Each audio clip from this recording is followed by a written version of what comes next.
Hello les amis, nouvelle vidéo Planète Rock et on va s'intéresser cette fois-ci à la première partie de la carrière d'un grand artiste américain, Michael Jackson. C'est parti pour les Jackson 5.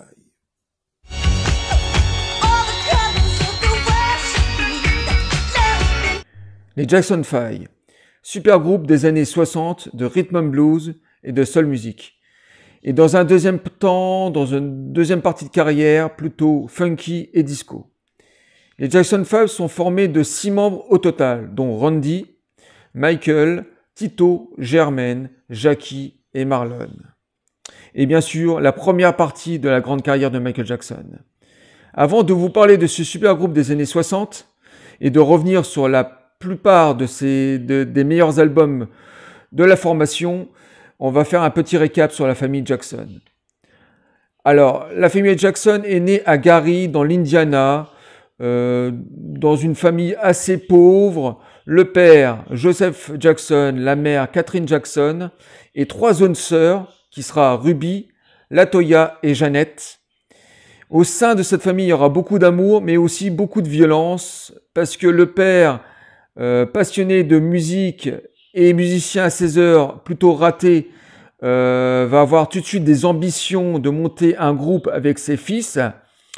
Donc il va beaucoup les faire répéter, il y aura beaucoup de sévices aussi, enfin voilà, il n'y aura pas que de l'amour, mais il y aura aussi il y aura aussi beaucoup de violence. Il va faire tourner ses fils, comme ça, son groupe, la formation, dans différents pubs et clubs de l'Indiana. Il va passer aussi beaucoup de casting dans des maisons de disques pour arriver jusqu'à une des plus grandes maisons de disques des années 60 de label Black, la Mountain. Il passera le casting avec succès. La Mountain va être séduit par le groupe, par la rythmique, par les mélodies et par le jeune Michael et sa voix et son charisme. Et 1 an plus tard, ils formeront leur premier album en 69. Première partie de carrière, la Mountain. Alors, ce qu'il faut savoir, c'est que les Jackson 5, pendant cette période 69 jusqu'à 75 chez la Mountain, ils vont faire jusqu'à 15 albums. 10 albums studio et 5 albums de live, de compilation et de show télé. Alors, on commence par le premier album. Fabuleux, que dire, du rhythm and blues, de la soul music, des mélodies bien écrites, des paroles un peu simplet, mais bon, c'était un groupe d'enfants, donc on pouvait pas demander à un groupe d'enfants de faire du Otis Redding ou du James Brown ou d'autres stars de la Mountain. Donc les textes étaient plutôt simples, mais sur des mélodies et de la rythmique parfaite. Donc ce premier album est un pur joyau avec tous ces hits qui étaient aux charts à l'époque. Donc, très bon premier disque. Ensuite, on passe au deuxième. Alors, c'est pareil. Dans la ligne directive du premier, beaucoup de hits, la rythmique est parfaite, les mélodies aussi, toujours simples sur les paroles, sur la structure des morceaux, mais un très bon deuxième disque dans la même lignée du premier. Ensuite, le troisième album, toujours pareil. Alors, ce qu'il faut savoir, c'est que c'est la trilogie des Jackson 5.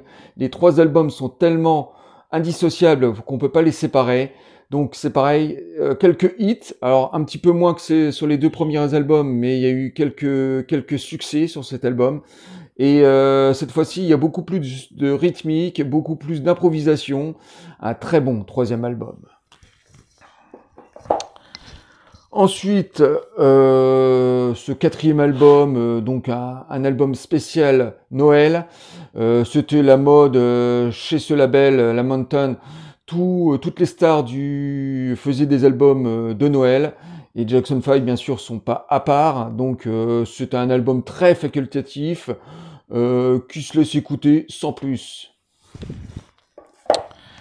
Ensuite, ce 5e album, alors là, à partir de ce 5e album, les albums vont se succéder un peu à la chaîne, on va composer les musiques dans le même style, donc il n'y a pas vraiment de changement d'un album à un autre. On écoute ça avec une facilité, il y a toujours, c'est pareil, de l'improvisation, de la rythmique, c'est toujours très agréable, mais c'est voilà, c'est assez répétitif, hein, malheureusement, jusqu'à un certain point. Et ce 5e album est écoutable sans être mémorable. Ensuite, nouvel album, c'est pareil, dans la même lignée, sympathique sur certains morceaux. Alors là, cette fois-ci, il y a des chansons vraiment très accrocheurs, mais bon, c'est dans la lignée du précédent. Ensuite, celui-là, alors cette fois-ci là, on se rapproche plus de la funk, hein, on n'est pas tout à fait dans le style, mais arrive comment, on est en 74, donc on commence à avoir des nappes de clavier électronique, de la percussion, donc la funk, hein. On est toujours dans le rhythm and blues et dans la soul, mais on commence dans le chant à trouver quand même de l'improvisation et de l'expérimentation funk. Donc bon disque. Alors là, celui-là, c'est une partie vraiment très intéressante des Jackson 5. Donc là, on épouse clairement la funk. Celui-là et puis le précédent, parce qu'on ne peut pas les dissocier non plus, ces deux-là.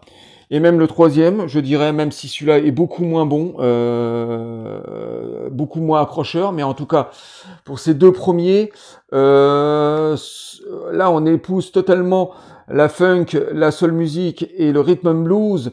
Et donc, il y a beaucoup d'improvisation, beaucoup d'expérimentation. Alors, dans le style, si je peux vous donner un exemple d'un autre groupe, par exemple, on est très proche de Ike et Tina Turner des années 70, donc beaucoup plus instrumental, beaucoup plus rythmé, et ça, ce sont vraiment les deux perles de la seconde partie, de la première partie des Jackson 5, de la période Mountain, et ce sont deux vraiment petits chefs-d'œuvre, avec le titre sur celui-là, sur le titre Dancing, qui est juste énorme, qui a été un gros succès à l'époque.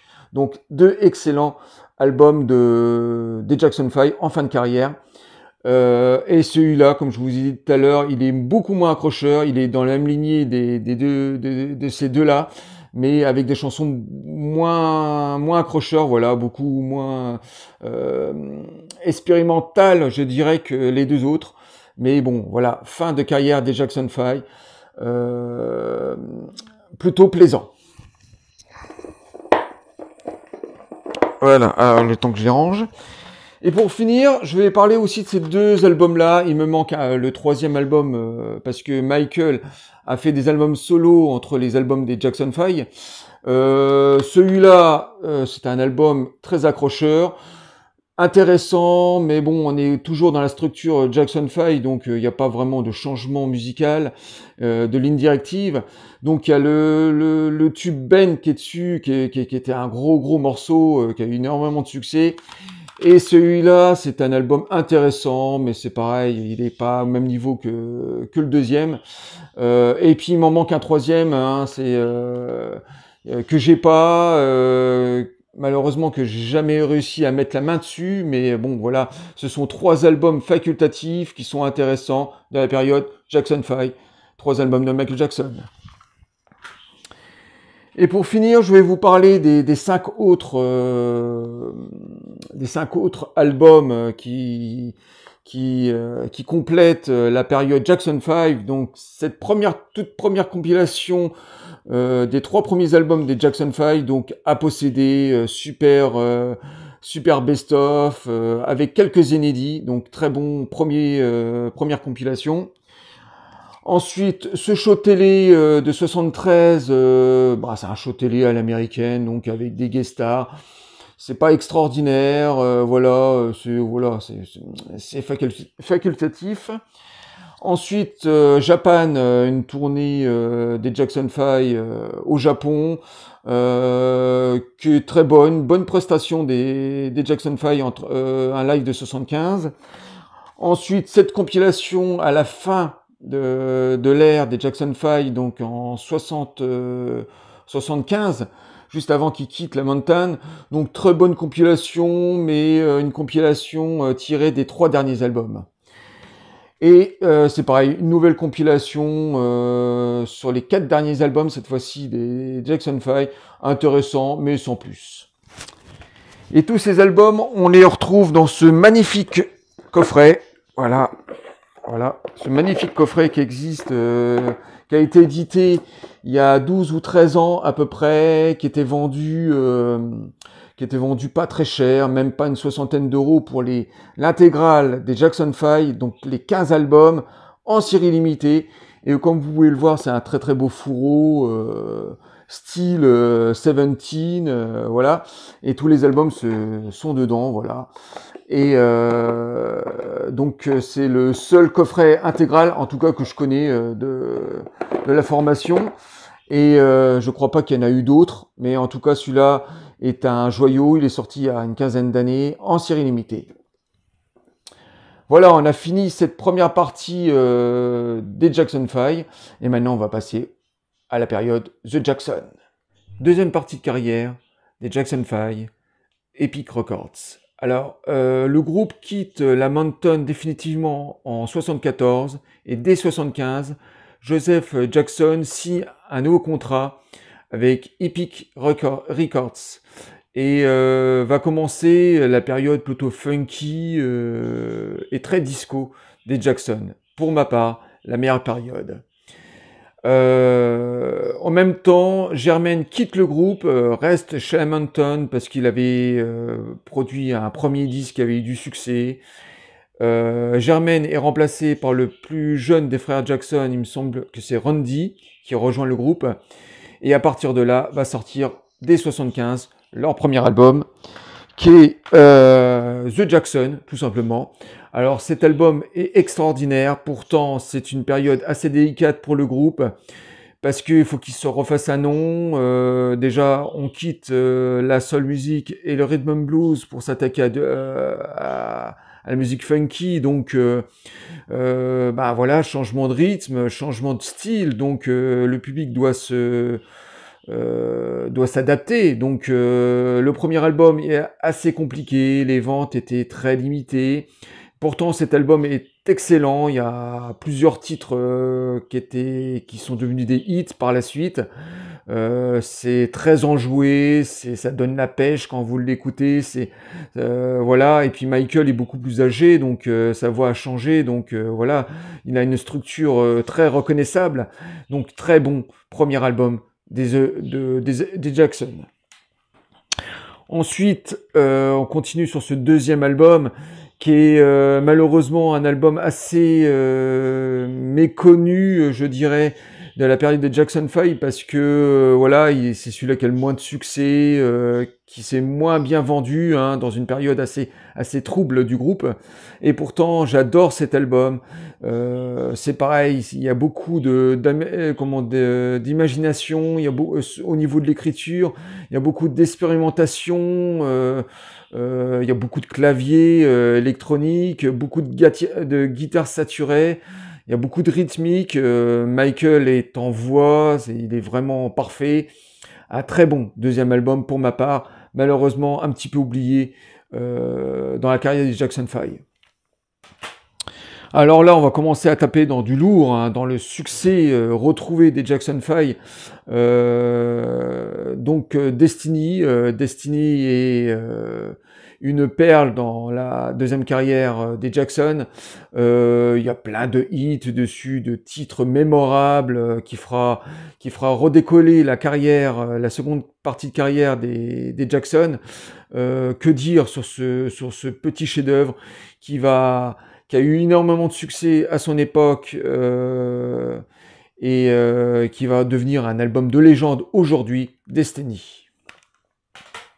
On poursuit sur un nouveau succès des Jackson, Triomphe. Alors là, c'est pareil, hein, là on est dans le côté mégalomane et je dirais peut-être même en début de carrière de Michael solo parce que Je sais pas, quand on écoute cet album, on écoute bien sûr un album des Jackson avec sa funky totalement assumée, ses improvisations, sa rythmique inoubliable, mais en même temps on a des structures solo de Michael.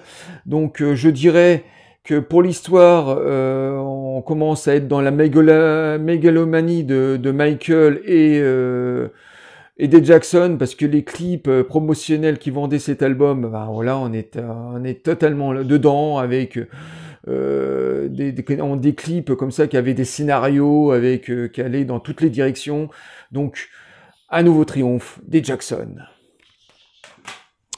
Et pour finir, on va parler de cet album Victory, qui se fera 3 ans après Triomphe, qui sera un album qui va se faire dans la souffrance.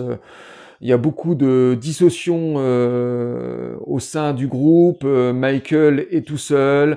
On parle de séparation. Voilà, donc c'est plus un album qui s'est fait dans la souffrance, parce que bon, voilà, il y a eu le succès des 2 premiers albums de Michael. Enfin, des 2 réels premiers albums de Michael, si on enlève les 3 premiers de la période Mountain. Bien sûr, Face on the Wall, Face on the Wall, je veux dire plutôt, qui était un énorme premier succès, et ensuite le Triomphe Thriller. Donc forcément cet album arrive 3 ans après Triomphe. Il y a eu énormément de changements. Donc Michael était beaucoup plus préoccupé par sa carrière solo. Il avait quitté le groupe des Jackson, et voilà, donc Joseph Jackson voulait absolument pas lâcher la poule aux œufs d'or, donc il voulait ramener Michael au sein des Jackson.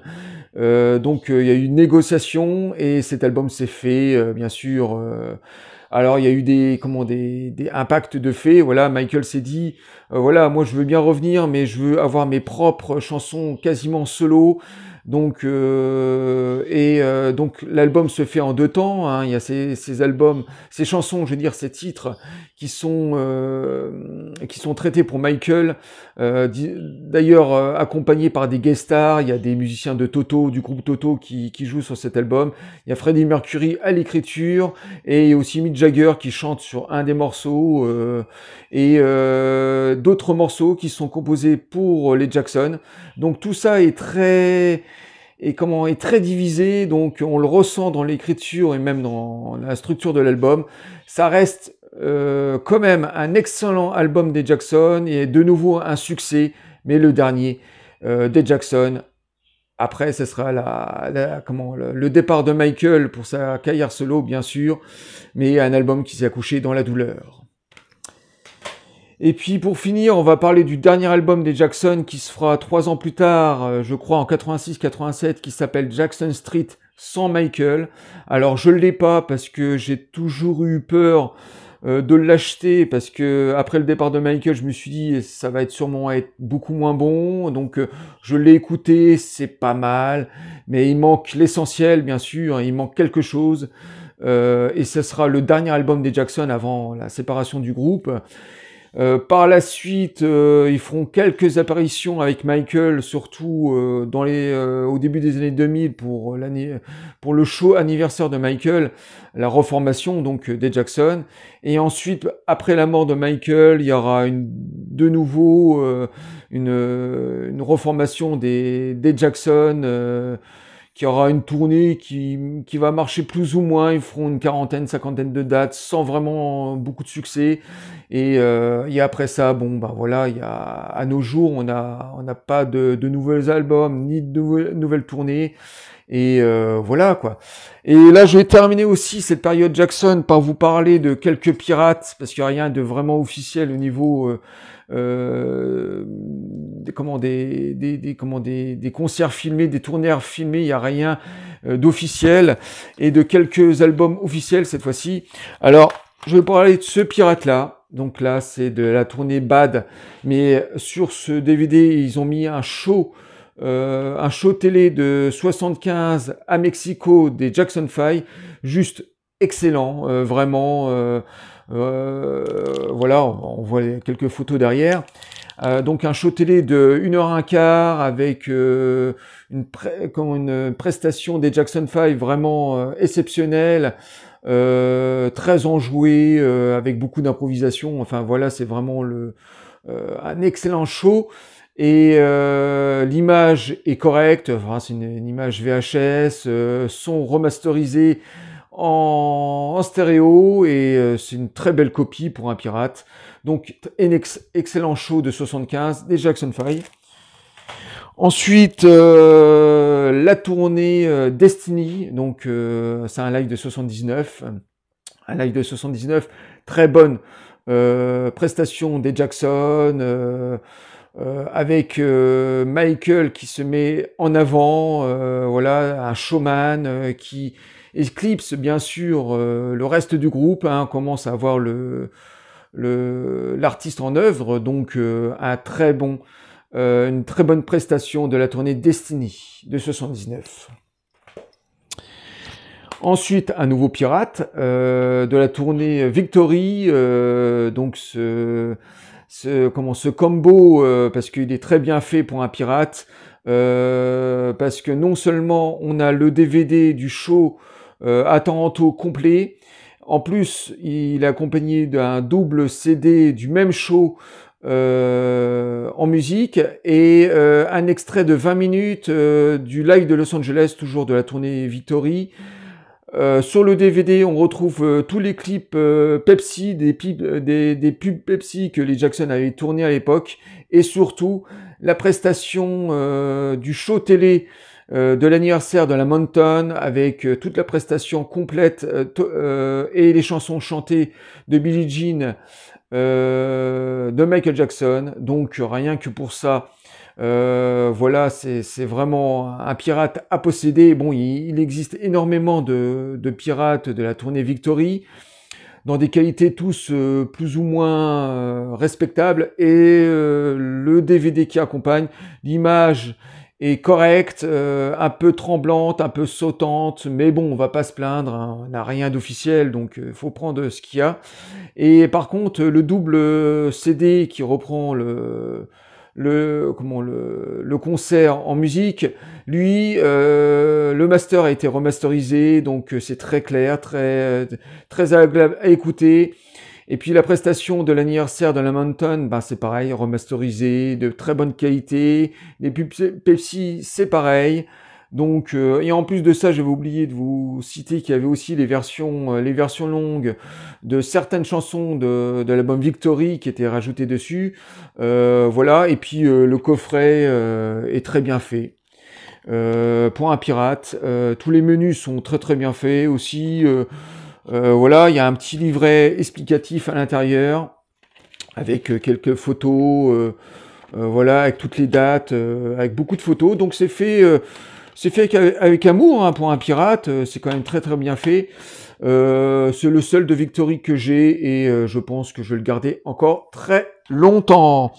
Et pour finir, je vais vous parler de ce live, le seul live de la période Jackson officielle, la tournée Triomphe, donc un album qui est devenu culte, un album live qui est devenu culte des Jackson. Très bonne prestation, très bonne tournée. Michael se met totalement en avant, il éclipse totalement le reste du groupe. Donc la tournée Triomphe, un album CD officiel. Ben voilà, on a fait le tour de cette grande carrière qui était les Jackson 5 dans un premier temps, et ensuite période hippique, donc les Jackson. Et ça me faisait plaisir de faire cette vidéo sur la période des Jackson 5 et des Jackson, parce que on a tendance à parler du groupe en parlant de Michael Jackson, mais de jamais faire des vidéos pour parler de ce groupe qui a eu une multitude de styles différents, et qui a eu quand même beaucoup d'importance dans les années 70-80, qui a eu sa propre ADN. Donc c'est toujours dommage comme ça de parler des Jackson 5 en parlant de la carrière de Michael Jackson, en associant avec la carrière de Michael Jackson. Et maintenant c'est fait, donc je suis très content, parce que c'est un groupe que j'adore énormément, autant que la carrière solo de Michael. Donc voilà, je vous ai tout raconté et je vous dis à très bientôt les amis pour une nouvelle vidéo Planète Rock. Je vous dis à bientôt.